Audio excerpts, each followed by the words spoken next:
ஊர் போகும் மேகங்கள் தாய்மண்ணின் விடியலுக்காய் உயிர் விதைத்த மானும் அமரர்களை நெஞ்சில் தொழுது வண்ணம் தேசக்காற்றை எங்கள் மூச்சு பைகளுக்குள் நிரப்பிக் கொள்ளும் நேரம் இது. இப்பொழுது மிக முக்கிய வினா ஒன்றுக்கு வருகின்றோம். கரும்ஜூலை கலகம் கற்றுத்தந்த பாடத்தின் அடிப்படையில் அடக்குமுறைகளுக்கு எதிராக சமகாலத்தில் போராடுவோர், எதிர்காலத்தில் போராட புகுவோர் அனைவருக்கும் உங்கள் பட்டறிவின் வழிவந்த அறிவுறுத்தலை வழங்குமாறு அவரிடம் வேண்டினோம்.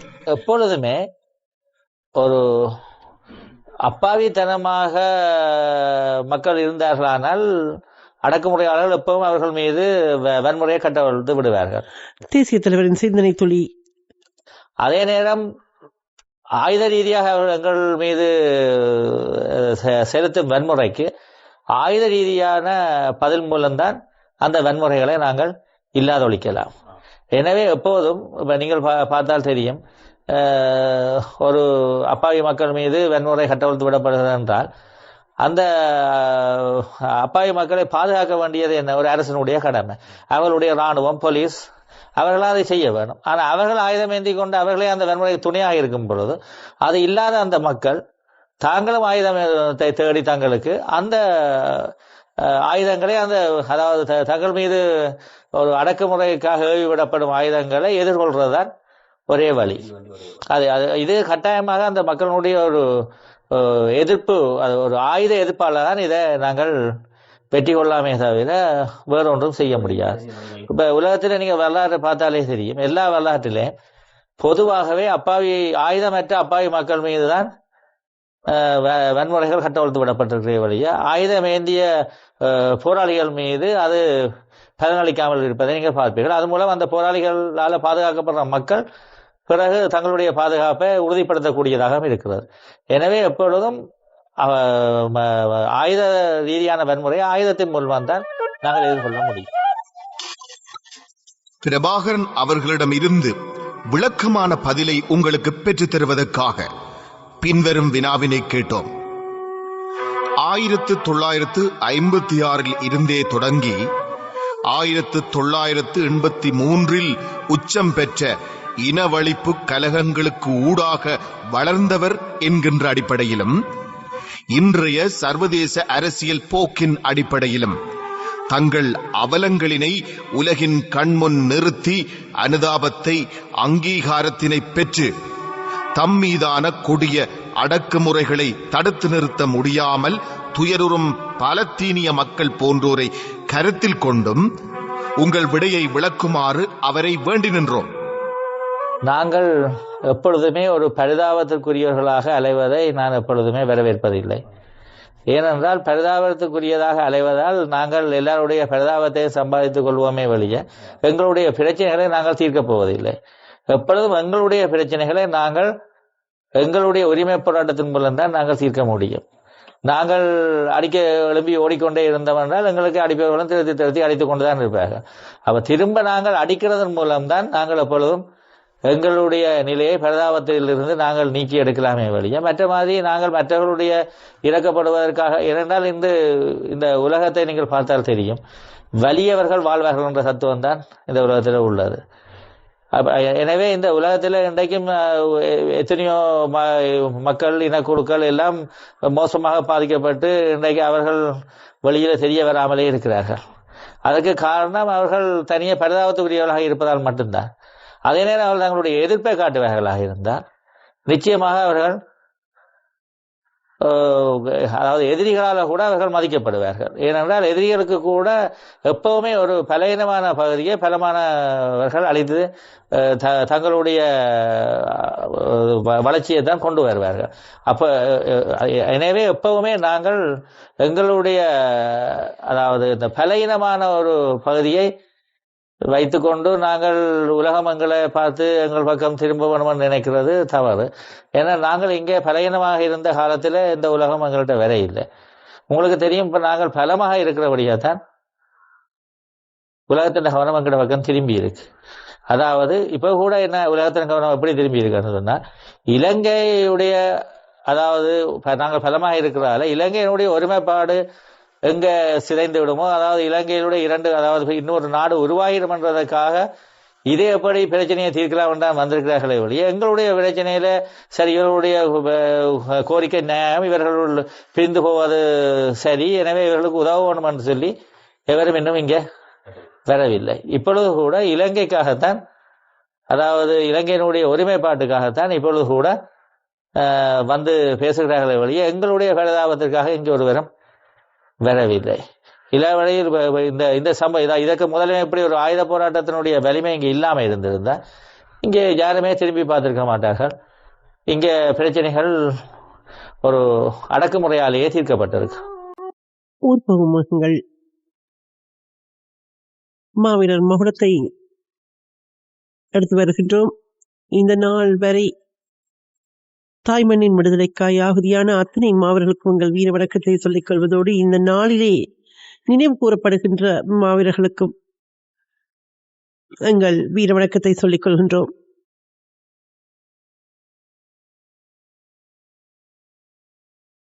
இந்த நாளில் எங்கள் மனங்கள் நிறைந்து நிற்கின்ற ஒருவர் லெப்டினன்ட் கர்னல் கலையழகன்.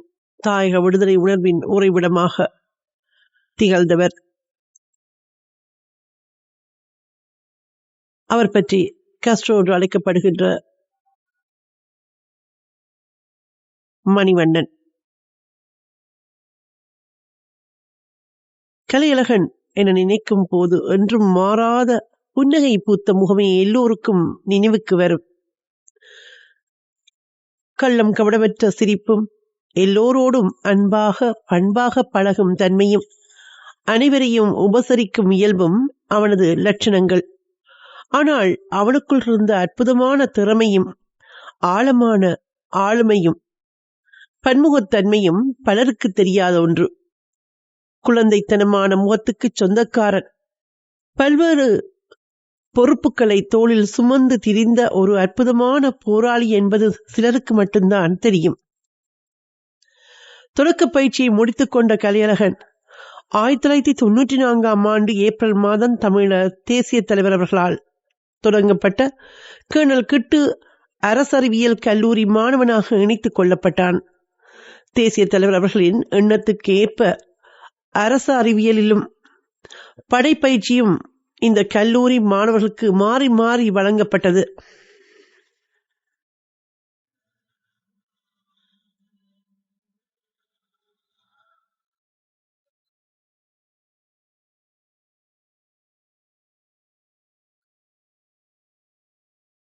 அந்த கல்லூரியின் முதன்மை மாணவர்கள் ஒருவனாக மாவீரன் கலையழகன் திகழ்ந்தான்.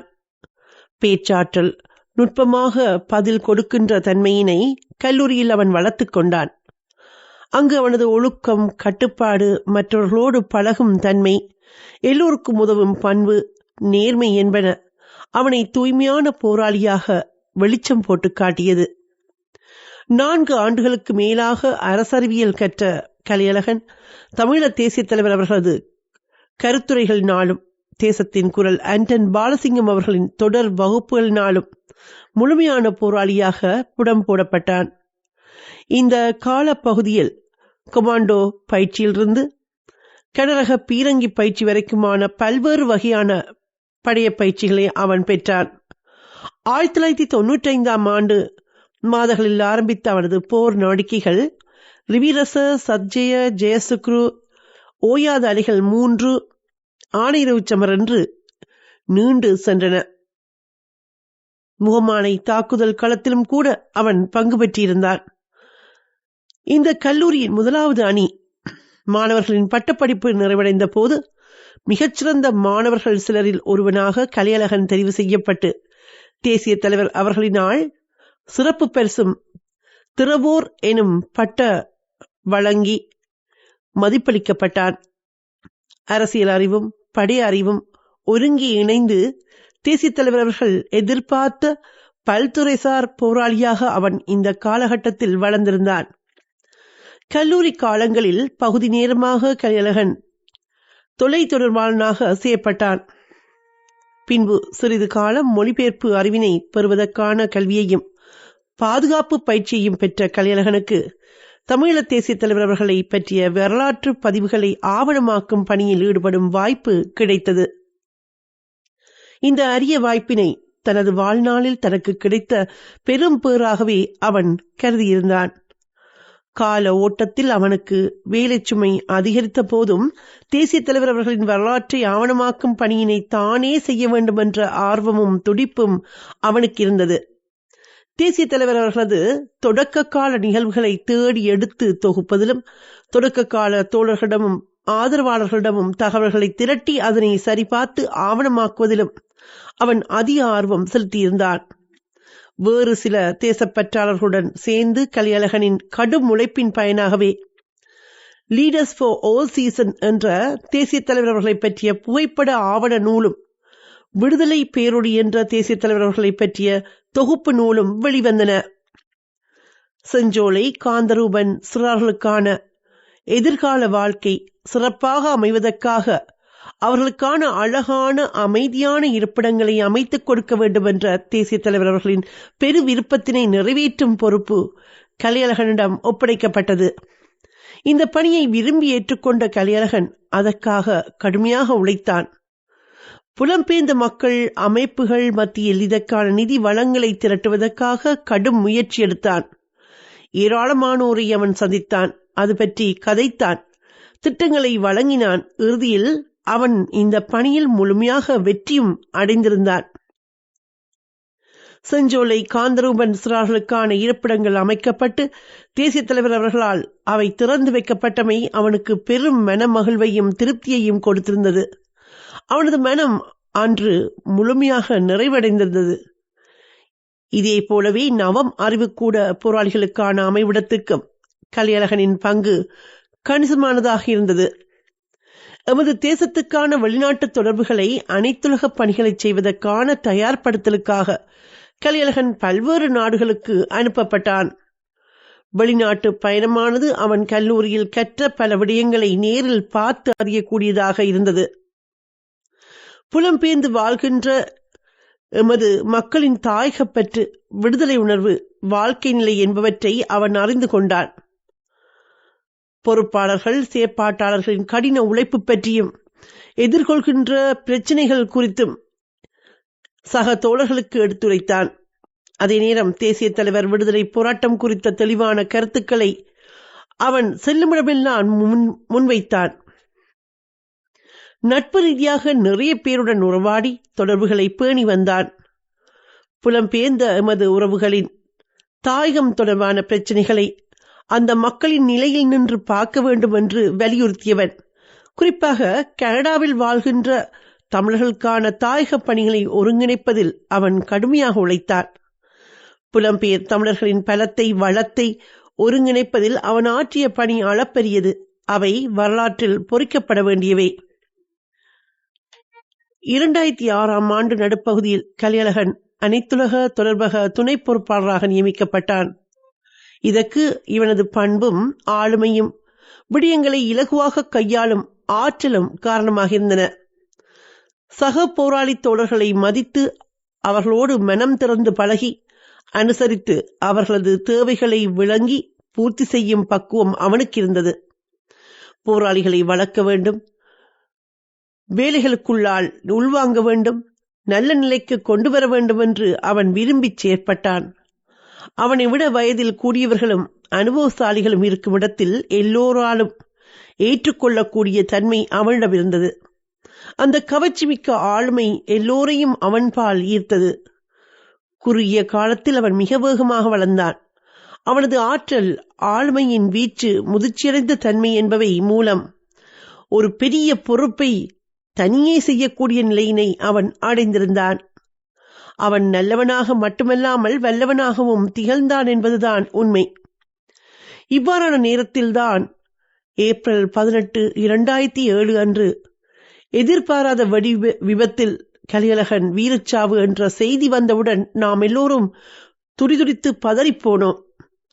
ஆழி பேரலை வந்து தாக்கியது மாதிரியான உணர்வு, பூமி அதிர்ந்து நிலம் பிளந்து போன மாதிரியான நிலை, இதயத்தை யாரோ சம்மட்டியால் அடித்தது போன்ற அதிர்வு, வார்த்தைகளில் வடிக்க முடியாத துயரமும் வலியும், வேதனை சகதியில் சிக்கித் தவிக்கின்ற சோகம் ஏன் ஏன் இவ்வளவு வேகமாக எம்மை விட்டு பிரிந்தான் என்று மனதில் ஆழமான வலியுடன் எழும்பும் வினா.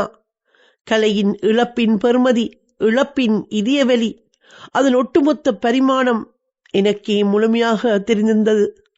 என்னையே முழுமையாக தாக்கியும் இருந்தது.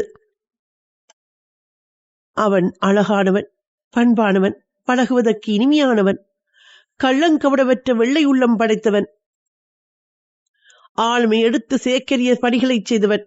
முதல் நாள் உயிரோடு வலம் வந்தவனை மறுநாள் விதைக்குழியில் விதைத்துவிட்டு வந்தோம். இது எவ்வளவு துயரமாக கொடுமையாக இருந்தது. ஆனாலும் எவ்வளவு இழப்பு வரினும் இடர் வரினும் உறுதி தளரோம். லெப்டினன்ட் கேர்னல் கலையழகனது தேசிய தலைவர் மீதான பற்றும் பாசமும் விடுதலை வேட்கையும் தேசிய உணர்வும் கொண்ட எண்ணங்களை நெஞ்சினில் சுமந்து அவனது இலட்சிய கனவை நனவாக்குவோம் என்று அவனது விதைக்குழி மீது சத்தியம் செய்கின்றோம். இவ்வண்ணம் வி. மணிவண்ணன், காஸ்ட்ரோ அனைத்துலக தொடர்பக பொறுப்பாளர், தமிழ் விடுதலை புலிகள் அமைப்பினது அனைத்துலக தொடர்பக பொறுப்பாளர் காஸ்ட்ரோ அண்ணன் வழங்கிய செய்தியது. வீரன் மண்ணில் வீழும் பொழுது விதியாய்த்தான் வீழ்கின்றான். விடுதலையின் வீரிய வித்துக்கள் மண்ணில் அரைதுயில் கொள்கின்ற அந்த உண்மையை அறிந்தவர்கள் அறிவர். இன்றும் வாழும் தமிழ் மக்களுக்குள், போராடும் மக்களுக்குள் அவர்கள் இன்னும் எழுச்சியின் குறியீடுகளாய் உயிர் பெற்று எழுகின்றனர் என்பது.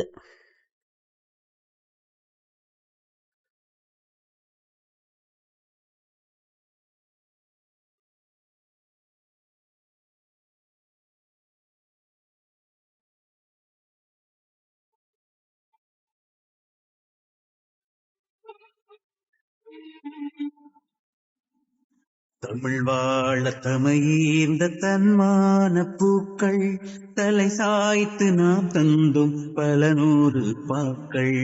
தமிழ் வாழ தமையீர்ந்த தன்மான பூக்கள் தலை சாய்த்து நாம் தந்தும் பல நூறு பாக்கள்.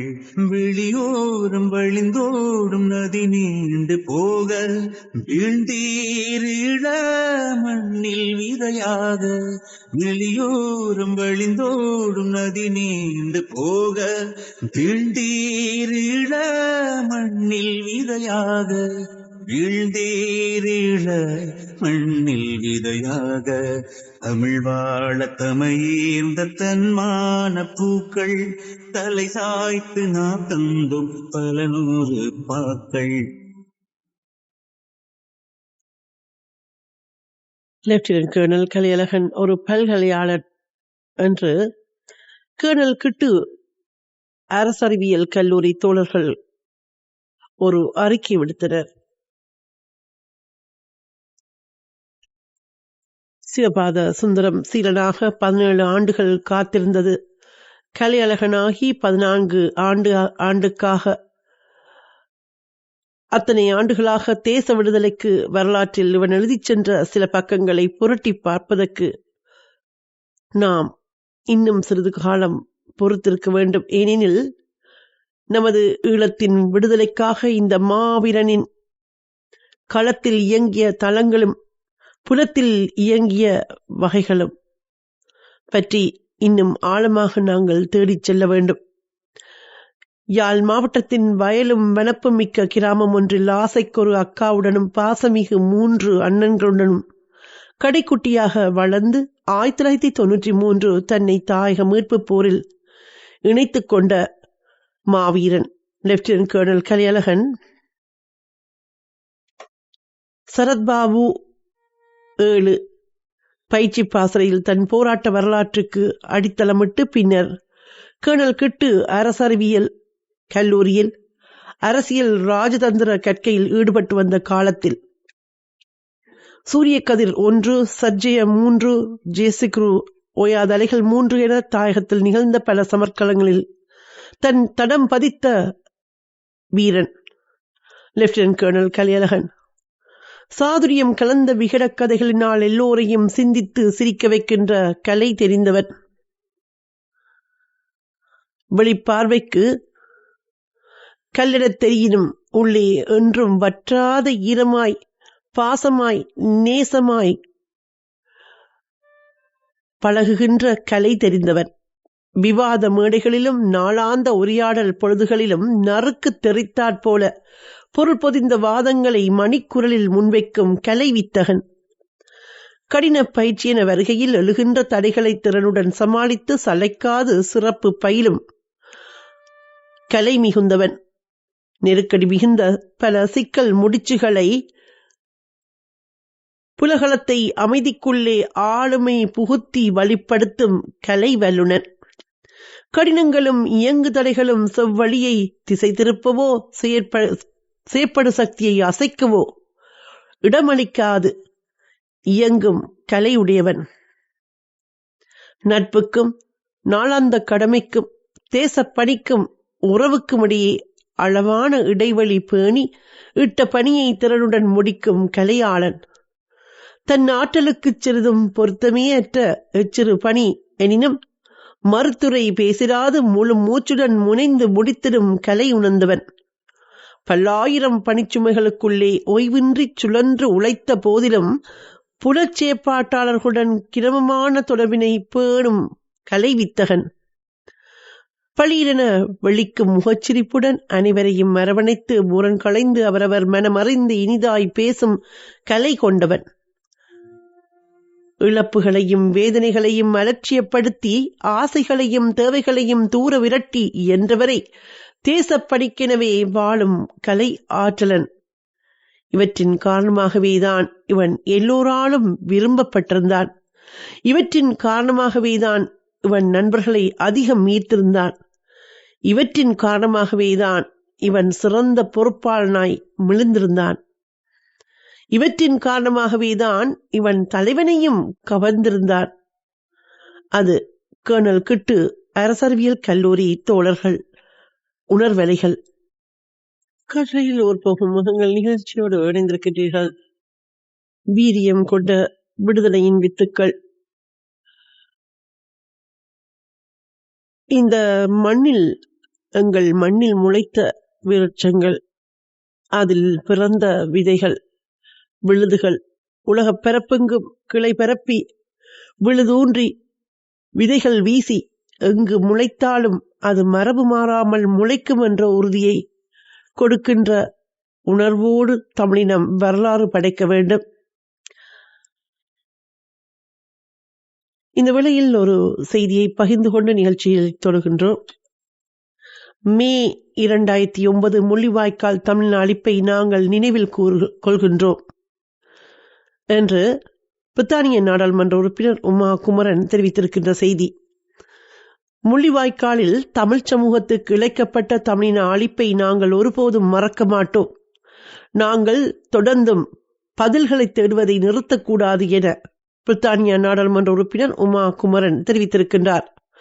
அவர் மேலும் இது பற்றி கூறியிருப்பதாவது: பல குடும்பங்களைப் போல எனது பெற்றோர்கள் பாதுகாப்பை தேடி தாயகத்திலிருந்து தப்பி வெளியேறினார்கள். வலிமை, தியாகம் மற்றும் உறுதியுடன் புதிய நாட்டில் வாழ்க்கையை உருவாக்கிய அவர்களின் கதை பிரிட்டனின் கதையின் ஒரு பகுதியாகும். இன்று அவர்களின் மகளாக, உங்களின் நாடாளுமன்ற உறுப்பினராக அவர்களின் நம்பிக்கையையும் உங்களின் நம்பிக்கையையும் நான் நாடாளுமன்றத்தில் சுமக்கின்றேன். கடந்த ஜூலை மாதம் நாடாளுமன்ற உறுப்பினராக தெரிவு செய்யப்பட்டது முதல் அரசாங்கத்தில் எங்களின் குரல்கள் செவிமடுப்பதை உறுதி செய்வதற்காக நான் பாடுபட்டிருக்கின்றேன். நாடாளுமன்ற உறுப்பினர் என்ற அடிப்படையில் எனது முதல் நடவடிக்கைகளில் ஒன்றாக இலங்கையில் போர்க்குற்றச்சாட்டுகளில் ஈடுபட்டவர்களுக்கு எதிராக மேக்னிட்ஸ்கி பாணிகளை தடைகளை விதிக்க வேண்டும் என்ற நான் அழைப்பு விடுத்தேன். அன்றிலிருந்து இந்த விடயம் தொடர்பில் செயற்படுவதை நான் நிறுத்தவில்லை. 15 துயரமான ஆண்டுகளுக்கு பின்னர் தொழிற்கட்சி இது குறித்து நடவடிக்கை எடுத்துள்ளது என்பது குறித்து நான் பெருமிதம் அடைகின்றேன். சிங்கள அரசின் உள்நாட்டு யுத்தத்தின் போது இழைக்கப்பட்ட அட்டூழியங்களுக்கு காரணமான இலங்கை இராணுவத்தின் மூத்த அதிகாரிகளுக்கு எதிராக மார்ச் மாதம் பிரிட்டிஷ் அரசாங்கம் தடைகளை விதித்தது. இது நீதிக்கான நீண்ட காலமாக காத்திருந்த பல குடும்பங்களுக்கு மிக முக்கியமானதொரு தருணம். ஆனால் நீதி என்பது ஒரு முறை மாத்திரம் நடக்கும் நிகழ்வல்ல, நாம் தொடர்ந்து செய்யப்பட வேண்டும். ஐநாவின் மனித உரிமை ஆணையாளரின் பரிந்துரைக்கேற்ப இலங்கையை சர்வதேச குற்றவியல் நீதிமன்றத்தில் பாரப்படுத்த வேண்டும் என நான் அழைப்பு விடுத்துள்ளேன். மாவீரர் நாளன்று வெளிவிகார குழுவின் அமர்வில் இந்த விடயத்தை வெளிவிகார அமைச்சரின் கவனத்துக்கு நேரடியாக கொண்டு சென்றேன். நீதி, உண்மை, பொறுப்பு கூறல் ஆகியவற்றை நான் உறுதியாக நம்புவதனால் நான் இதனை செய்தேன். இவை அருவமான கொள்கைகள் இல்லை.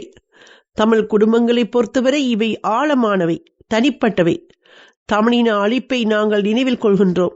மருத்துவமனைகள் மீது எறிகணை தாக்குதல்கள், பாதுகாப்பு வலயங்கள் என அறிவிக்கப்பட்டவைகள், காணாமல் போன ஆயிரக்கணக்கானோர், மனித குலத்தின் மிக மோசமானவற்றை எதிர்கொண்டு தப்பிய தலைமுறை இன்னமும் சுமக்கும் அதிர்ச்சிகள், காயங்கள் ஏராளம். நாங்கள் ஒருபோதும் மறக்க மாட்டோம். நாங்கள் தொடர்ந்தும் பதில்களை தேடுவதை நிறுத்தக்கூடாது. பிரிட்டனில் நான் 1000 நாட்களுக்கு மேல் ஜியாகோ காசியாவில் சிக்குண்டிருந்த தமிழர்கள் உட்பட தமிழ் அகதிகளுக்காக குரல் கொடுத்துள்ளேன். முன்னைய கன்சர்வேட்டிவ் அரசாங்கத்தின் கீழ் அவர்கள் முட்டுக்கட்டை நிலையில் விடப்பட்டனர். ஆனால் தொடர்ச்சியான பரப்புரைகளின் பின்னர் அவர்களுக்கு பிரிட்டனில் பாதுகாப்பான புகலிடம் வழங்கப்பட்டுள்ளது. இவ்வாறு பிரிட்டனின் பாராளுமன்ற உறுப்பினர், இளம் தமிழ் பெண், ஈழத்தமிழ் பெண், இளந்தமிழ் பெண், எங்கு வாழ்ந்தாலும் எங்கள் மரபுகளை சுமந்து இந்த இனத்தின் விடுதலைக்காக, இந்த இனத்தின் நீதிக்காக, இழைக்கப்பட்ட இனப்படுகொலைக்கு நீதி வேண்டி போராடுகின்ற ஒரு பெண்ணாக உமா குமரன் தெரிவித்திருக்கின்ற அந்த செய்தியை ஊர்போகும் எங்கள் நிகழ்ச்சியில் இடையே எடுத்து வந்தோம். இது மனிதர்கள் நேசிக்கும் கேடிய தமிழ் வானொலி.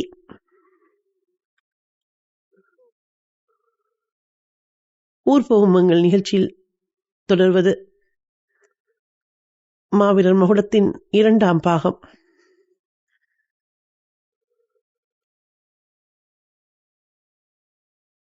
வீரவேங்கை அன்பு. அவரின் தியாகங்கள் எத்தனையோ அன்புகளை உருவாக்கியிருக்கின்றது.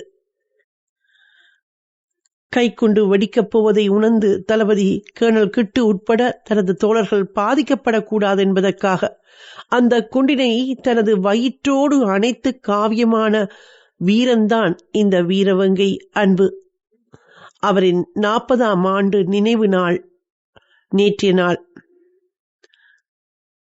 ஏப்ரல் மாதம் 16ஆம் நாள் 1985 அன்று மானிப்பாய் சாவற்காட்டில் கேர்னல் கிட்டு உட்பட தோழர்களுடன் உணவருந்திக் கொண்டிருந்த போது தனது இடுப்பில் இருந்த கைக்குண்டை வெளியே எடுத்த போது கைக்குண்டின் தடை நீக்கப்பட்டிருந்ததை கண்ட வீரவேங்கை அன்பு அந்த குண்டு வெடித்து கேர்னல் கிட்டு உட்பட தோழர்கள் பாதிக்கப்பட்டுவிடக் கூடாது என்பதற்காக சட்டென்று அந்த குண்டினை தனது வயிற்றோடு அணைத்து வீரச்சாவை தழுவிக்கொண்டார். இந்த சம்பவம் தொடர்பாகவும் வீரவேங்கை அன்பு தொடர்பாகவும் கேர்னல் கிட்டு அவர்களுடைய நினைவு பகிர்விலிருந்து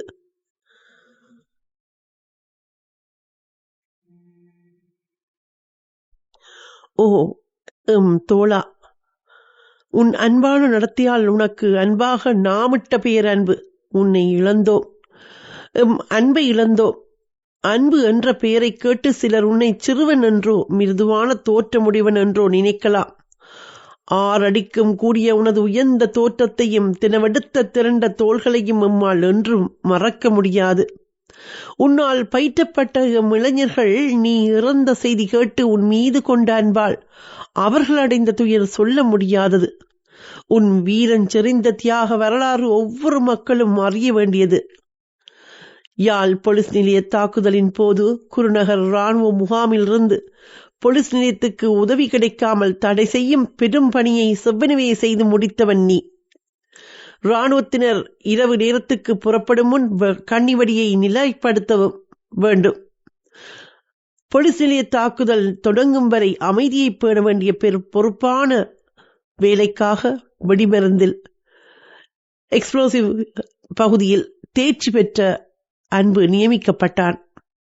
வெற்றிகரமாக கண்ணிவடிகளை நிலைப்படுத்திய அன்பு G8A3 என்ற தானியங்கி ரைபிளை தாங்கி போலீஸ் நிலைய தாக்குதல் தொடங்கியதும் முகாமை விட்டு வெளிவந்த இராணுவத்தினர் மீது G8A8 அந்த துப்பாக்கியால் சரமாரியாக இந்தா இந்தா என்று சுட்டு அவர்களை விரட்டிய அழகை இப்போதும் தோழர்கள் நினைவு கூர்ந்து கண்ணீர் சொரிகின்றனர்.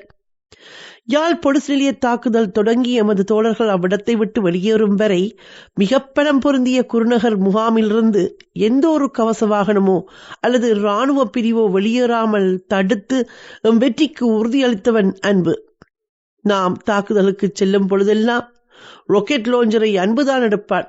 அதை தூக்கிச் செல்லும் உடல் வலுவும் சிறந்த பயிற்சியும் அன்பிடம் இருந்ததால் அவனை நாம் டேய் லாஞ்சர் என்று அன்பாக அழைத்தோம். அன்று காலை நாம் எல்லோருமாக காலை உணவருந்திக் கொண்டிருக்கின்றோம். வெளியிலிருந்து வந்த அன்பு தானும் எம்முடன் சாப்பிடுவதற்காக எம்முடன் பாயிலிருந்து சாப்பிடத் தொடங்குகின்றான். அவனுடைய பாசலில் ஒரு வடை இருந்ததைக் கண்ட மற்ற நண்பன் அதை பாய்ந்தெடுத்தான். அன்பான பரிபாடு, அன்பான ஒப்பந்தம், அன்பான பங்கிடல் மூலம் வடையை பங்கிட்டுக் கொண்டு மிகச் சந்தோஷமாக குதூகலமாக உணவருந்திக் கொண்டிருந்தார்கள். கீழே பாயிலிருந்து சாப்பிடுவதால் தான் இடுப்பில் அணிந்திருந்த அந்த கைக்குண்டை அன்பு வெளியே எடுக்கும் போது கைக்குண்டின் தடை நீக்கப்பட்டு விட்டது. அன்பின் முகம் மாறுகின்றது. சட்டென்று கைக்குண்டை உடனே வெளியேறிய வேண்டும். வெளியிலும் தோழர்கள் அமர்ந்திருக்கின்றார்கள். என்ன செய்வது என்று நினைத்த அந்த கடத்திலேயே உடனே தன்னோடு வயிற்றோடு கட்டி அணைத்துக் கொண்டு வெடிய அதிர்வுகளோடு அல்லது குண்டு சிதறல்களோ இந்த மற்ற தோழர்களை பாதிக்க விடாமல் அவை அனைத்தையும் தன் உடலால் ஏற்றுக்கொண்டான். டமார் என்று பெரிய சத்தம், புகை மண்டலம். நாம் தூக்கி வீசப்பட்டோம். புகை விலகிய போது கோரம்! அறையெங்கும் இரத்த வெள்ளம், அறைகளெல்லாம் சதைத்துண்டங்கள் தொங்கிக் கொண்டிருந்தன. கைக்குண்டால் துண்டாடப்பட்ட உடலின் பாகங்கள் 3 துண்டுகளாக்கப்பட்ட உடல். எம்மையெல்லாம் காப்பதற்காக தன்னுடைய உடலால் வெடிகுண்டை தாங்கிய எங்கள் அன்பு துண்டுகளாக காணப்பட்டான். சற்று முன் நம்மோடு பேசிக் கொண்டிருந்தவன், சாப்பிட்டுக் கொண்டிருந்தவன் திடீரென்று இவ்வாறு துண்டுகளாக கிடக்கும் போது எப்படித்தான் நம்மால் அதனை ஏற்றுக்கொள்ள முடியும்? உடலை அகற்றும் போது அன்பின் டயரியின் பக்கங்கள் இரத்தத்தில் தோய்ந்து காணப்பட்டன. அதில் ஒரு பக்கத்தில் இப்படி எழுதப்பட்டிருந்தது: மரணம் ஒருவனை அழிப்பதில்லை. மரணம் ஒருவனை அழிப்பதில்லை. அதுதான் அன்பு எழுதிய அந்த டயரியின் பக்கம். ஆம், அன்பின் மரணம், தியாகம் இன்னும் எத்தனையோ அன்புகளை உருவாக்கி இருக்கின்றது என்பது உறுதி.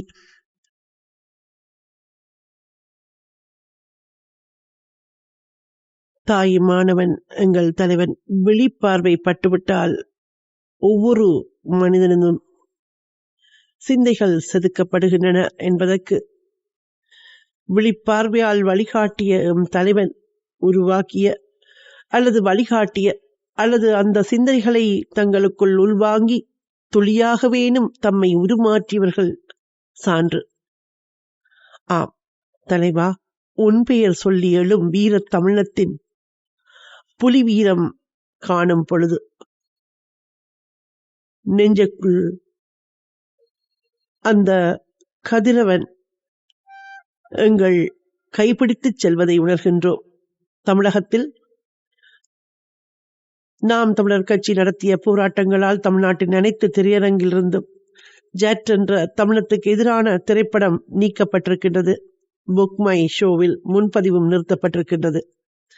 இந்த திரைப்படம் பற்றி பார்க்கும் பொழுது தமிழர்களின் ஏக போராட்ட பிரதிநிதிகளாக தமிழ விடுதலை வரலாற்றை எழுதிய தமிழ விடுதலை புலிகளுடைய விடுதலை போராட்டத்தை இழிவுபடுத்துகின்ற வகையில் வெளியீடு செய்யப்பட்ட மெட்ராஸ் கஃபே, ஃபேமிலி மேன் போன்ற திரைப்படங்கள் வரிசையில் ஜெட் என்ற திரைப்படம் ஏப்ரல் 10 அன்று இந்தியாவில் தெலுங்கு பட இயக்குனர் கோபிசந்த் மல்னேனி இயக்கத்தில் வெளியீடு செய்யப்பட்டது.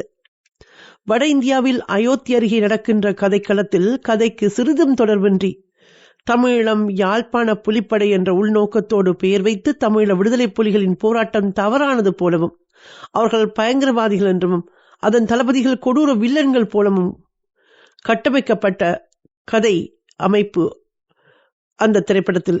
இதை உணர்ந்தவுடன் அறிந்தவுடன் உடனடியாக களமிறங்கினர் தமிழக உறவுகள், இளைஞர்கள். குவார்ட்டர் பிரியாணிக்காக தேர்தல் களங்களில் நிற்காத இளைஞர் படை அண்ணன் சீமான் அவர்கள் தலைமையில் தமிழ்நாடு முழுவதும் இந்த படம் திரையீடு செய்கின்ற திரையரங்கு முன்பாக இந்த தமிழின விரோத படத்தை திரையிட அனுமதிக்க கூடாது என்று கூறி நாம் தமிழர் கட்சியினர் பெரும் போராட்டம் நடத்தினர். பல இடங்களில் குழந்தைகள், பெண்கள் என்றும் அங்கே அணிதிரண்டு போராடி கைதாகி பின்பு அவர்கள் அதன் பின்பும் முழங்கிக் கொண்டிருந்த நள்ளிரவு காட்சிகள், தமிழகத்துக்கு எதிராக இந்திய அரசினால் முன்னெடுக்கப்படுகின்ற அனைத்து சதிகளையும் முறியடிக்க தமிழக உறவுகள் தயங்க மாட்டார்கள்.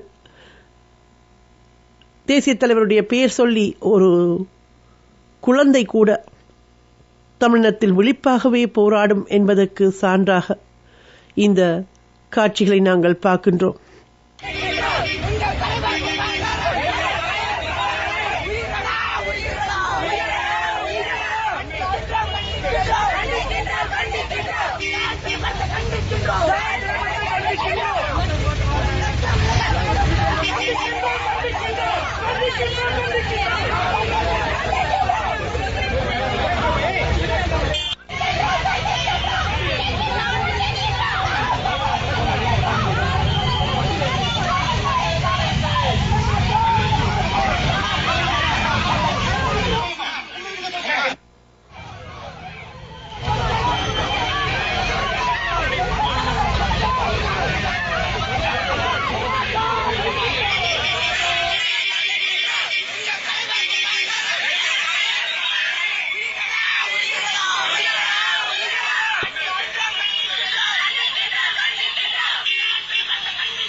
இவ்வாறான காட்சிகள் பல இடங்களில் நடைபெற்றன.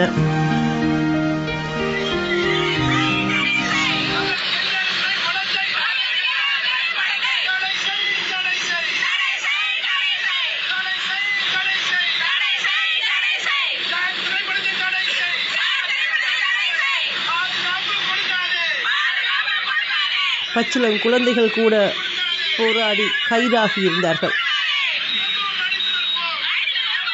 ஆணென்றும் பெண்ணென்றும் தலல் வீரத்தில் பிஞ்சென்றும் மூப்பென்றும் வேறில்லை என்பதை நிரூபித்திருந்தார்கள் தமிழக உறவுகள்.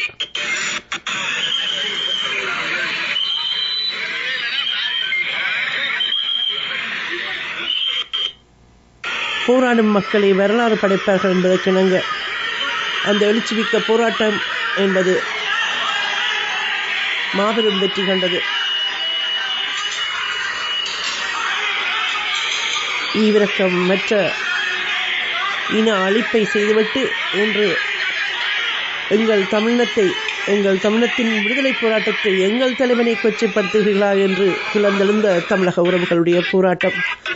அந்த போராட்டத்தை வழிநடத்திய நாம் தமிழர் கட்சியினுடைய ஒருங்கிணைப்பாளர் செந்தமிழன் சீமான், உடுக்கே இழந்தவன் கை போல தமிழருக்கு ஒரு துயர் வருகின்ற பொழுது தமிழக உறவுகள் நாங்கள் உளோம், நாம் தமிழர் என்று ஓடோடி வந்து களமிறங்கிய காட்சியை நாங்கள் பார்க்கின்றோம்.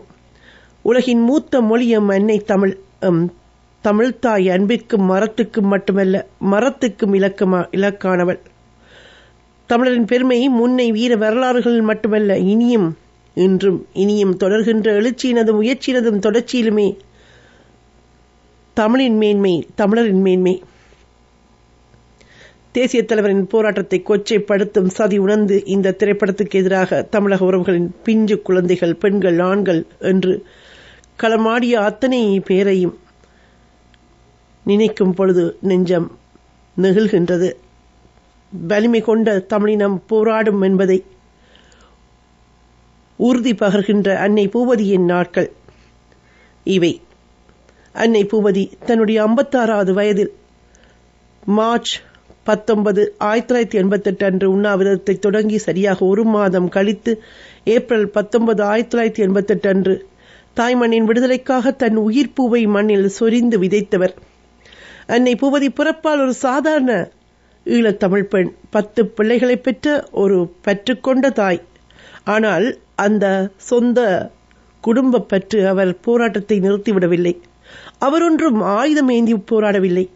அன்பு நெறியில் வாழ்ந்த அன்னை பூபதி அமைதி வழியிலேயே போராடினார். அஹிம்சை நெறியை காந்தி கையில் எடுத்ததாக கூறி அதனால் காந்தி தேசம் பிறந்ததென்று கூறுகின்ற இந்திய அரசு அந்த தாயின் முதுமையையோ அவரின் ஒரு மாத தவத்தையோ உண்ணா நோன்பையோ மதிக்கவில்லை. கண்முன்னே சாகவிட்டு பார்த்திருந்தது. அவரின் போராட்டத்தை கொஞ்சம் கூட கருணையோடு செவி மடுக்கவில்லை. மாறாக அவரின் கணவர் மற்றும் பிள்ளைகளை கைது செய்து மிரட்டியது. அன்னையோ கலங்கவில்லை, தயங்கவில்லை. தனி மனித பலவீனங்களால் தன்னை இழக்கவும் இல்லை. இறுதி வரை இன விடுதலைக்கான கொள்கையில் உறுதியாக நின்று ஈழத் தமிழினத்துக்கு உண்மையாக வாழ்ந்து வீரத்தாயாக உயிர் விதைத்தார். ஆனால் அன்னை பூபதி தன் வீர விதைப்பின் மூலம் எமக்கு 2 பாடங்களை கற்பித்திருக்கின்றார். முதலாவது, இந்திய இலங்கை அரசுகளை ஈழத்தமிழர்கள் ஒருபோதும் நம்பி பயனில்லை என்பது. இரண்டாவது, போராடும் மக்களை வரலாற்றை படைக்கின்றார்கள். எனவே தமிழ் மக்களின் ஒரே தெரிவு போராட்டம் ஒன்று என்பது. இந்த 2 பாடங்களையும் நாம் ஒருபோதும் மறக்கக்கூடாது, எப்போதும் நினைவில் கொள்ளல் வேண்டும். ஆண்ட தமிழினம் இமயம் முதல் குமரி வரை தன் தேசமெனக் கொண்ட தமிழினம் இன்று நாதியற்று கிடக்கின்றது. ஆழ ஒரு பிடி மண்ணின்றி கிடக்கின்றது. கொள்கையை உயிரில் சுமந்து இறுதி வரை எந்த சக்திக்கும் விலை போகாமல், திசை மாறாமல், உறுதி தளராமல் போராட வேண்டும். இதுவே அன்னை பூபதிக்கு நாம் செய்யும் உண்மையான அகவணக்கமாகும். ஆம்புறவுகளே, ஏப்ரல் 19 இந்த ஆண்டு அன்னை பூபதியின் 37வது நினைவு நாள். தாயின் ஈகத்தை நாங்கள் நினைவு கூற வேண்டும். அந்த வகையில் கனடா தமிழ் கலை பண்பாட்டுக் கழகத்தினர் முத்தமிழ் விழா 2025 நாட்டுப்பற்றாளர் நினைவாகவும் எமது தாய்மண்ணுக்காக அகிம்சை முறையில் போராடி தனது இனிய உயிரை ஈகம் செய்த அன்னை பூபதியின் 37ஆம் ஆண்டு நினைவாகவும் வன்னிச்சமரில் களமாடி தமது இன்னுயிரை தமிழினத்தின் விடியலுக்காக விட்டுக் கொடுக்காத தீரத்தோடு போராடி ஈகம் செய்த தளபதிகள் brigadier Deepan, brigadier Durga, brigadier Vidusha, brigadier Manivannan உட்பட அனைத்து மாவீரர்களதும் 16ஆம் ஆண்டு நினைவாகவும் முத்தமிழ் விழா 2025 இலக்கம் 181 ரெக்ஸ்டேல் பிளவார்டில் அமைந்திருக்கின்ற ராயல் கிங் ஈவென்ட் சென்டரில் இட்டபிகோவில் நிகழ்த்தியிருக்கின்றார்கள். மலதூவி வணக்கம் செலுத்த அனைவரையும் இணைந்து கொள்ளுமாறு கனடா தமிழர் கலை பண்பாட்டுக் கழகம் உங்களை அழைக்கின்றது. ஏப்ரல் மாதம் 19ஆம் நாள் சனிக்கிழமை மாலை 5:30க்கு. இது மண்ணை மனங்களை நேசிக்கும் கனடிய தமிழ் வானொலி.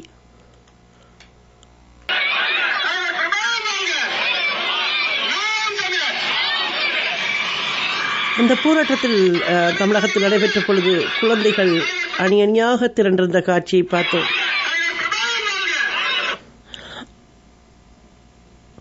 அங்கு குழுமியிருந்த ஒரு பெண்ணிடம் ஒரு உடவிலாக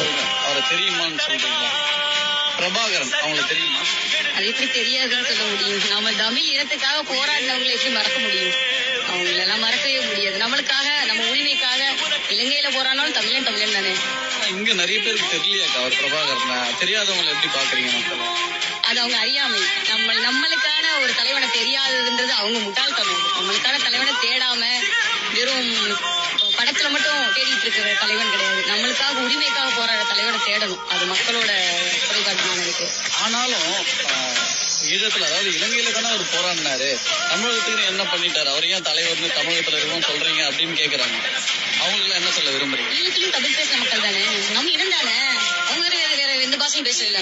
நம்மளோட வழி வந்தவங்க தானே, நம்ம தொப்பில் கொடு உறவு தானே. அவங்களும் ஈழத்திலையும் பேசினவங்க எவ்வளவு கொடூரம் அனுபவிச்சாங்க. அவங்கள பத்தி என்ன சொல்றதுன்னு தெரியல. அவங்கள பத்தி அந்த உணர்வுகளை புரிஞ்சுக்காம நம்ம இஷ்டத்துக்கு.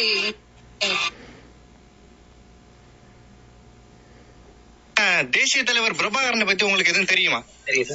சீமான் மட்டும்தான் எல்லா மேடைகளையும் என்னென்ன விஷயத்துக்காக பிரபாகரன் கரெக்டா போராடினாரு. தலைவருங்கிற அந்த சொல்லுக்கே தகுதியான ஒருத்தர்னா அது பிரபாகரனா தான் இருப்பாரு. தமிழினம் என்றாலே வீரத்தின் அடையாளமே தமிழினம்.